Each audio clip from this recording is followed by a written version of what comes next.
আসলে বিশ্বকাপে মানে টি-20 ওয়ার্ল্ড কাপ হচ্ছে, বিশ্বকাপে ভারত ফেভারিট, এটা ঠিক আছে। কিন্তু বিশ্বকাপে দাদারা কিন্তু এক্সট্রা সুবিধাও বেশি পাচ্ছে।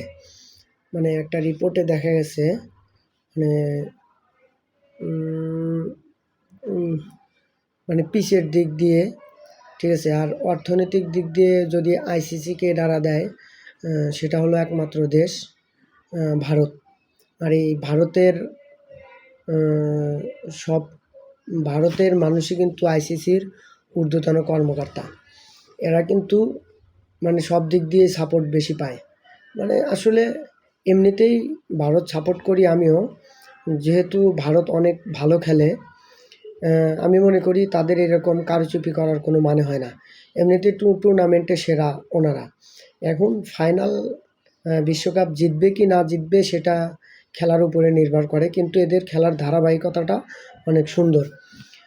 আসলে বিগত ওয়ার্ল্ড কাপগুলো দেখলে দেখা যায়, আমরা অনেকে মনে করি যে মাঠে ভারতের ক্রিকেটার থাকে মোট 13 জন। ঠিক সেটা কিভাবে? খেলোয়াড়েরা থাকে 11 জন এবং বাকি যে মাঠে আম্পায়ার থাকে 2 জন, তাদের সহ মোট 13 জন। কিন্তু এমনিতেই কিন্তু এই যে কোনো বিশ্বকাপ, যে কোনো টুর্নামেন্টে বলেন ভারত কিন্তু ফেভারিট।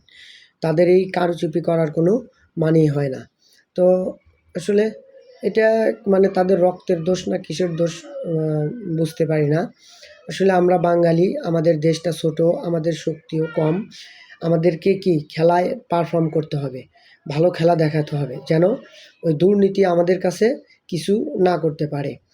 আর বরাবরই বলতে চাই, বাংলাদেশের টাইগার টিম যুক্তরাষ্ট্র এবং ওয়েস্ট ইন্ডিজে খেলবে, তারা যেন ভালো খেলে।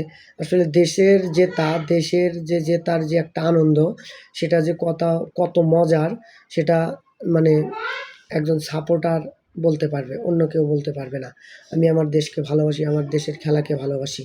তো রিকোয়েস্ট করব যেন আসলে ওয়ার্ল্ড কাপে কোনো প্রকার কোনো দুর্নীতি না হলে, সব দেশই সমান সাপোর্ট পেলে খেলাটাও কিন্তু জমজমাট হয়, আমরা দর্শকরা দেখে মজা পাই অনেক।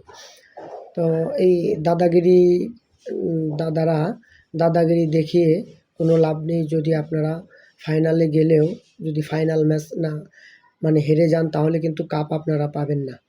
সো একটু ভালোভাবে সবাইকে সুযোগ সুবিধা দেওয়ার চিন্তা ভাবনা করেন, যেন সবাই ঠিকভাবে খেলতে পারে। আর আইসিসির যে ঊর্ধ্বতন কর্মকর্তা সবাই তো ভারতেরই। আমি ওনাদেরকে বলতে চাই, স্যার আপনারা খেলা পরিচালনার যাদেরকে দায়িত্ব দিবেন, সবাইকে সমান চোখে দেখার জন্য। কেউ একটু ভালো সুবিধা পেল, কেউ পেল না, এটা আসলে খেলোয়াড়দের মন মানসিকতাও নষ্ট হয়ে যায়। ভারত টিমে রয়েছেন বিরাট কোহলি, রোহিত শর্মার মতো মানে অসংখ্য তারকা খেলোয়াড়। আসলে আপনাদের খেলা কিন্তু সবাই ভালোবাসে, সারা বিশ্বে ভালোবাসে।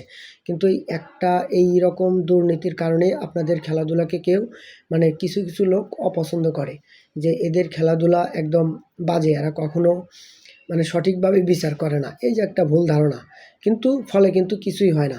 তো রিকোয়েস্ট, ওয়ার্ল্ড কাপটা যেন ভালোভাবে শেষ করতে পারেন আপনারা। এরকম কোনো দুর্নীতির রিপোর্ট যেন না আসে, সেটা হোক অর্থের দিক দিয়ে, আর হোক পিচের দিক দিয়েই, বা হোক মাঠের দিক দিয়েই।